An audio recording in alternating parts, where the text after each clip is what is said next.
Hey everyone, in this video I'll be showing you the most overpowered hammer build in Code Vein 2. Now hammers have an interesting property in Code Vein 2 compared to the first game. In the first game they're very slow, however in this game we got a lot quicker of a moveset and you can get a fast dodge reliably while using a hammer as early as right as soon as you get off of Magmel Island.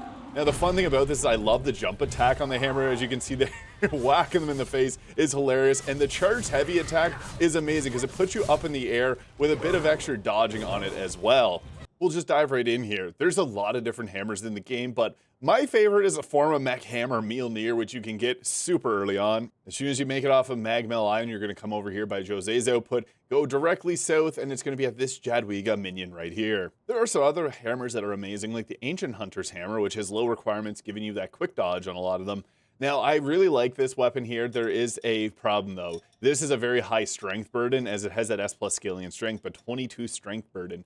Meaning we can not get that quick dodge without, even with boosters, we're not able to get that. So if that's important to you, the Formae mech Mjolnir hammer is great. Even though its scaling is A in dexterity and strength, you can see you can get a bit more damage out of the pain carrier with this setup. I do prefer having that quick dodge with this between these two. The rest of them have different movesets, which is a bit slower. I also do like the Resurgent Flame Hammer. Once you get to the end game, you can use this. It's better to be used with Holly's Blood Code, and it is a bit slower, but it is powerful. And here's the moveset for the Ancient Hunter's hammer. It is also a bit slower. That's the only problem that I have with it. And this is the charged heavy attack here, which does considerable amounts of damage. It also has a fast attack here, but not as fast as the Mjolnir. Personally, I also like the Tyrant's Labris here, which comes with the Flashing Fang, which does power up your attacks here. It's kind of nice because you can then do some pretty powerful jump attacks there with 1330 damage.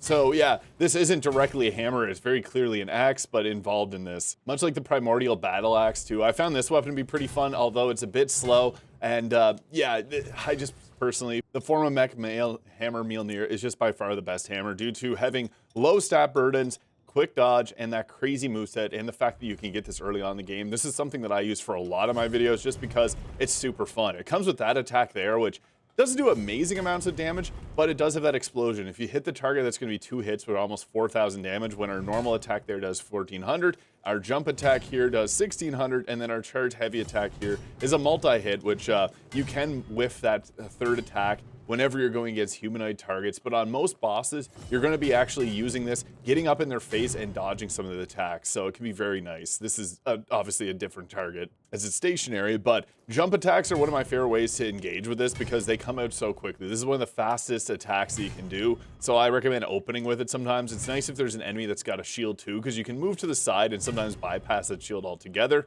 And then there's also our skill that comes built into this, which is really nice. But if we're going to use the Formae mech hammer Mjolnir, the best blood code in my opinion is to go with Josee's. And the great thing about this is you can actually get Josee's blood code and use it throughout the entire game and be able to use this with the quick dodge. Another nice thing about Josee's blood code is since we got that mind margin there of 10, we get the stamina recovery speed up, which is really nice. And then we also get the Ichor gain from weapon attack. So yeah, a couple of nice, really powerful abilities on this blood code. I also do want to mention that Xenon's blood code is pretty decent for it as well. You can get the quick dodge off with this. So I like using this at a certain point when Josee's blood code probably isn't up to date.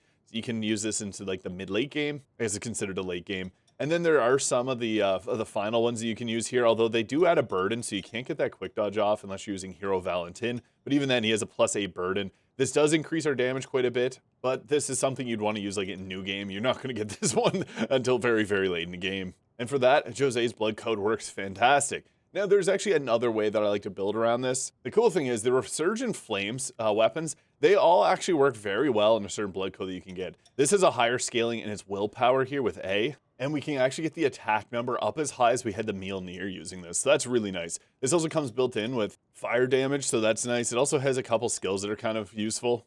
And Supernatural Blood, funny enough, you actually get this from Holly's Blood Code, so you don't even have to use that later on, because whenever we're using this, we want to have Holly's Blood Code equipped, especially because there are some very powerful abilities, like using your own health points to be able to use Formae when you don't have enough Ichor. Pretty crazy, because you can spam some of your abilities, and then with a certain booster, survive an attack, and rinse and repeat. Just be mindful though, if you're using Hollies, you will have to boost up your strength with some boosters, otherwise you won't be able to get that quick dodge off, but you can, and it has a solid willpower stat, meaning we can actually cast a bit of magic, and it works very well. So yeah, you can use either Josee's blood code or Holly's depending on which weapon you're using.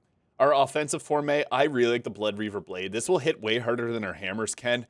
Some people do enjoy using the longbow. You could potentially use that, or the MK Rosin Ritter if you like to use those, but this has by far the highest damage potential, so yeah, this is a good one to use. I prefer using with Josee's Blood Code, but you can sometimes one-shot and even take out large chunks of the boss's health with this, so definitely something you want to use.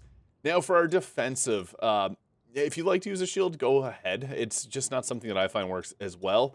And you got to be mindful. Some of these will actually overburden you, so you just got to be mindful of which ones you're equipping. If when in doubt, just use the weakest version and not have to think about it. There's also nice things like the Umbral Shift, which can be pretty useful. These will use your Ichor to give you a dodge, and they're kind of nice on a hammer, although if you get the quick dodge off, you don't have to think about that.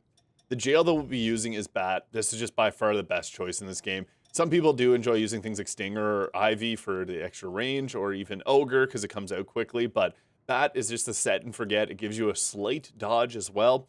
If you like parrying, you could use Reaper, but honestly with Bat, you can charge it up. Whenever it flashes red there, you're going to get extra Ichor back, and it does a considerable amount of damage, and also as Bats continue to fly around and get your Ichor back over time, so it's really nice. Now our weapon skills. Backdraft comes naturally on this. It's not bad. I don't find it's crazy damage. It does have a good jump back attack on it, which is useful.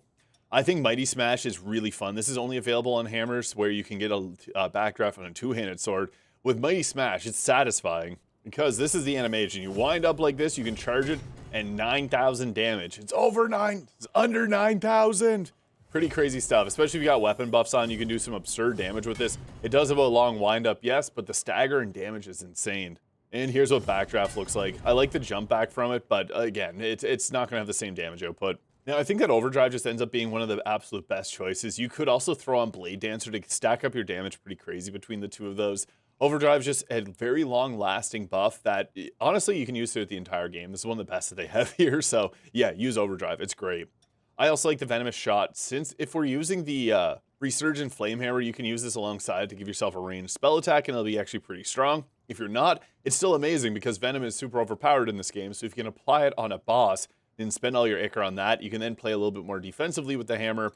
So yeah, I would recommend actually having a long range one, but if you don't like that, I would recommend throwing on Blade Dancer because this, every time you hit the enemy, it increases your damage, and it actually works really well. So here's a normal light attack, 1400 damage. And here it is after the buffs, we got 2595, pretty crazy. So yeah, you can imagine if you're charging up some of your more powerful attacks, you can do some absurd things. There's almost 14,000 damage. Now once you get a bit later in the game, you can use Doomfall. This is hilarious. So it can only be used in the mid-air.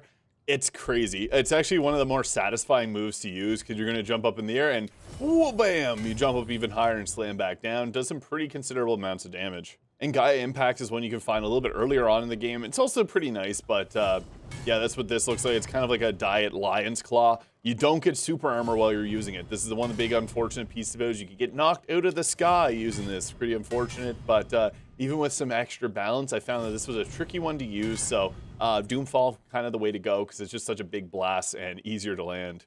So yeah, this mod, or this build is really fun because the attacks all feel really weighty and they have an impact to them. You can do some pretty crazy jump attacks. You also have that quick dodge, so you got lots of mobility if you need to get away from a fight.